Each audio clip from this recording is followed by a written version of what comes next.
Non poteva esserci debutto migliore per la nuova arena sportiva del Palasport di Genova, che giovedì pomeriggio ha ospitato la partita di basket femminile Italia-Cechia. Se il campo ha visto il successo delle azzurre per 68-47, sugli spalti oltre 2000 spettatori hanno applaudito l'ottima prestazione delle ragazze allenate dal coach Andrea Capobianco. Un successo mai in discussione e decisamente prezioso, che mantiene l'Italia imbattuta in testa al girone 1 dopo 3 partite nel percorso di qualificazione all'Europeo 2025, che vedrà un girone giocarsi anche a Bologna dal 18 al 21 giugno. La miglior marcatrice della gara è stata Olbis André con 10 punti. Esordio vincente è a casa sua per la genovese Arianna Rado. Tutte e 12 le azzurre sono andate a segno. Io sono commossa perché questo palazzetto, vederlo nuovo rinascere è meraviglioso. Io ero stata qui alla fiera al palazzetto dell'epoca negli anni 70, quando sono venuti gli Harlem Globetrotters, e da lì un po' ho cominciato ad appassionarmi a questo sport.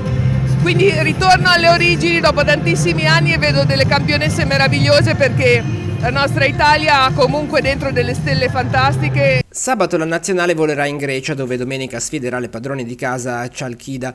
A bordo campo a sostenere le azzurre, insieme al presidente Petrucci, c'era anche il ministro per lo sport Andrea Bodi e il vicepresidente vicario del CONI Silvia Salis. A 50 anni di distanza dall'ultima volta della nazionale femminile di pallacanestro, il capoluogo ligure ritrova un palcoscenico importante per lo sport delle grandi occasioni. È una tappa importante di un anno importante.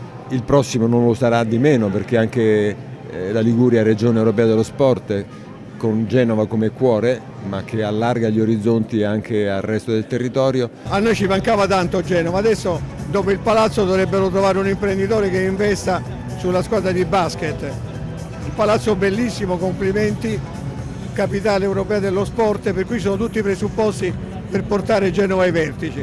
Questa sera è una bella partita, una partita dove noi già siamo qualificati contro una nazionale forte che ha vinto il premondialino.